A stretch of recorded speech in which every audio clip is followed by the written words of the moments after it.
Baby, don't matter. You and your him, I don't matter. I guess the back, but don't matter. Don't matter. Reynolds, you produce, you write, and you play instruments, and you sing. Like, he Do understands you the want music. to list? Do you want to list? Like, is there anything else we left out here? Because I know, no, I definitely know there's something we left out. No, it's okay. Do you want to list the we'll keep instruments? this one. Do you want to list? Do you want to list the instruments that you play? So I started with the drums. All right. Went to the bass guitar, then the lead guitar, and then I added the keyboards. Yeah. Yo, The other ones I can't mention One because I don't really play like that. literal one-man band. You had it, and Like kunges, maracas. okay, okay. This guy has range. So, with doing all this, what's your favorite part of the process? I just like the fact that I've learned to be open-minded. Like growing as an artist, I've learned to be open-minded and not be one way. I used to be very, very one way. Like this is how it has to be. Like if I was starting a song, I have to start with the drums, and like that's how I did it for a long period. But at a point, I was like, nah, Charlie, open your mind. Also try and like work with other people in the room. Right. You know, learn from drum roll, learn from this one. Like, so, Name dropping the big artists. nah, drum roll, my G. Right. But do you have like recording habits? Do you have maybe like how you were saying that for the longest time you wanted to start with drums, then you moved from there. Do you have like a habit you follow now where maybe you light candles? Because you know there's a video online of Jay-Z rapping with like a room full of candles because it puts him in a certain mood. Do you have like habits of that sort as well? So I know a lot of people like to create moods, but I personally like bright lights. Like I want to see the room. Maybe it's also because I like filming my process, so maybe I just like clear lights. Apart from that, I think the biggest side of it is I just go and let it happen. Like whatever comes to me, I do it. Like I don't cook up something in my head before I like record. If I wanted to record a song, I just start recording. If I like what I hear, I keep it. If I don't like it, I just delete it. Because we are not in the olden era where when you use film, Yeah, like then you destroy literally it. Now have you to. just Yeah. click delete. So I just try and keep the good ones and delete the bad ones. Yeah. So with the music you've been putting out, what has been like your favorite project? Let's start from your favorite Your project. favorite, first. yeah. As in an album or like a single. I feel consider like it everything could as be a project anything, yeah. because Okay. everything has its own process. It's very difficult for me to choose like one song or one project, but I think I really enjoyed the Magic in the Ordinary. Yeah, right. Mostly because like it had like a wide range of artists like features on it, like Manifest, Ifia, Kojo Q, Walasi. Name drop, Chichi. name So, drop, like, name drop, Fra- name like, drop. it was- Like all the big no, people. it was very, very like Diverse. every kind of artist you was wanted, on you there. will find like Sina. So so it was a really good balance. So I really enjoyed that album. But I feel like so far people really enjoy Bittersweet, my second album, more than Which is the one I know. I think it's because those songs are more Afro, something like for the now. Okay. But for me, Magic in the Ordinary is just different. Was that your first project? Album, yes. I mean, it's But- always interesting. Yeah. Like you always find yourself having like that preference towards your first project. Yeah, yeah. A lot of Yeah, people I too mean- also like people's firsts because that's when I feel like they meet the artist for the first time. So. True. There's something about the first, because like even for recording, personally, I like my first takes.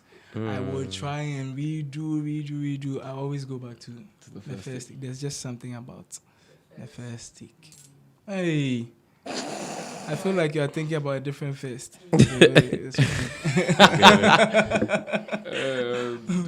Do you have any projects that you feel were slept on?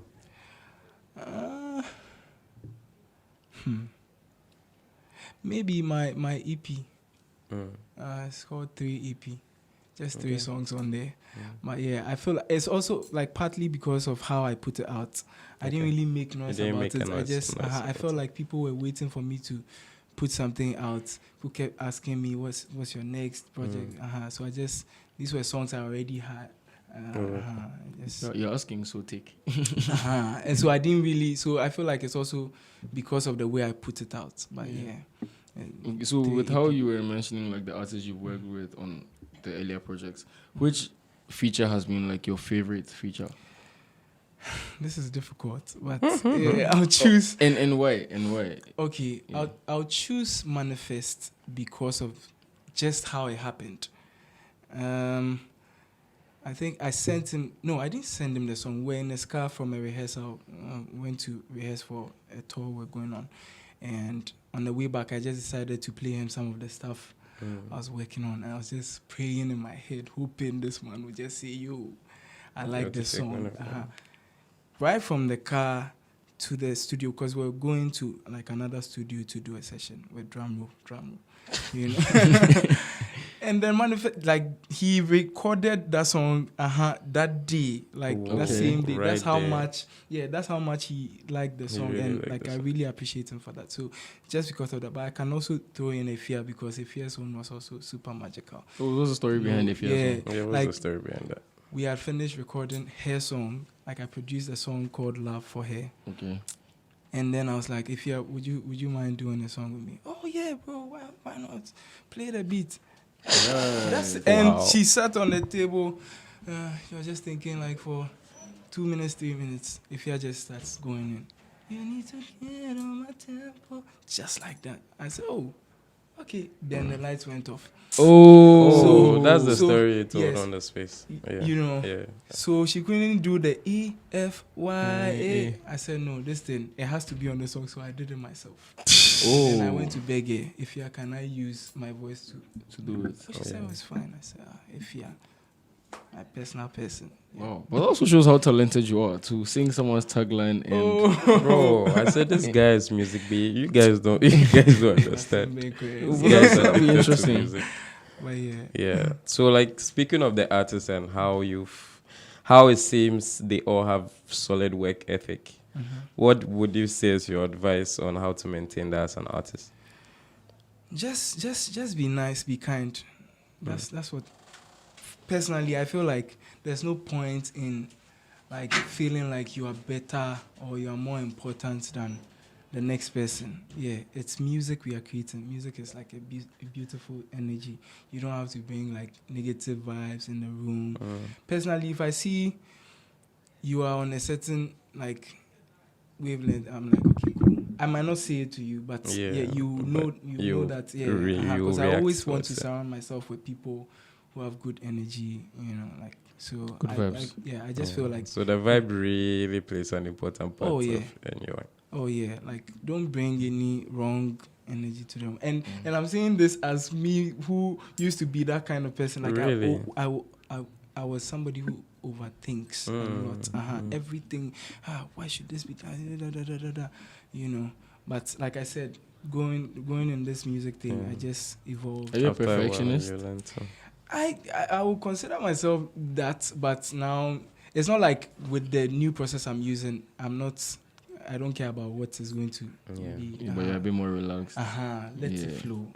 Before I wanted to do everything before I record or like produce. You execute. But now I just go. Let it happen. Yeah. How would you say, like the result of that? Do you think it's that simple? Like, how would you describe the result of being more relaxed than being more overly intentional?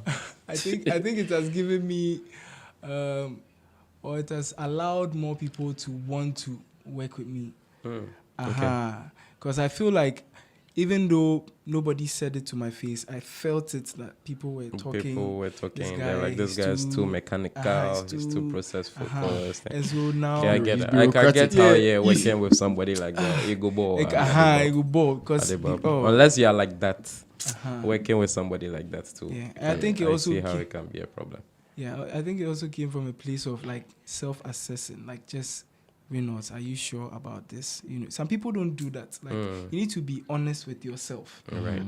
So I did that a lot. I took some time off, traveled. I was like, okay, this is maybe the reason why people don't really want to vibe with you, because maybe it gives off like a vibe like you think you know.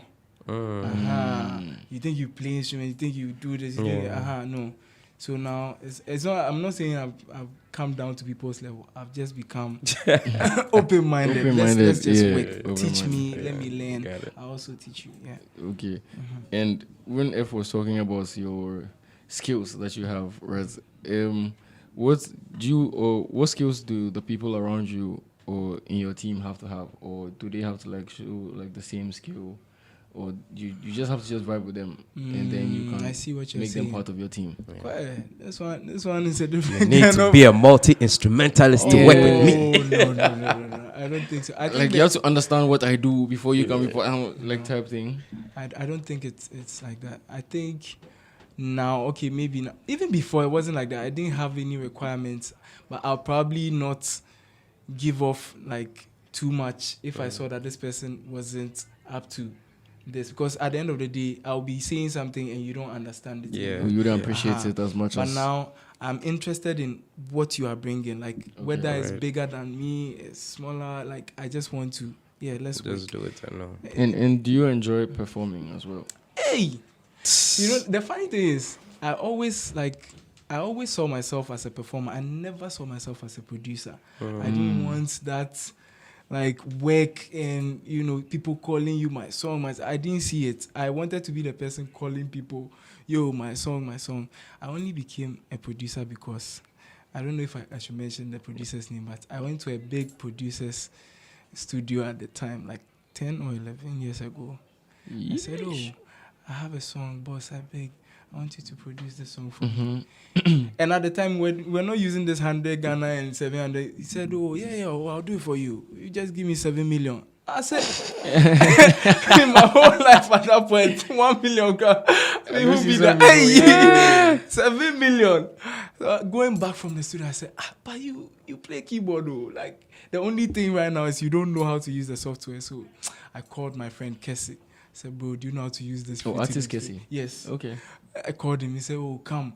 He will be flexing me small because, hey, Kessie. But he's the person who showed me how to use Fruity Loops. And that was it. Like, I kept making my own beats because I can't pay 7 million. But now I understand that producer, because when I'm also charging people, I say 7 million. It is 7 million. When you're him, I don't matter. I guess the back, but don't matter.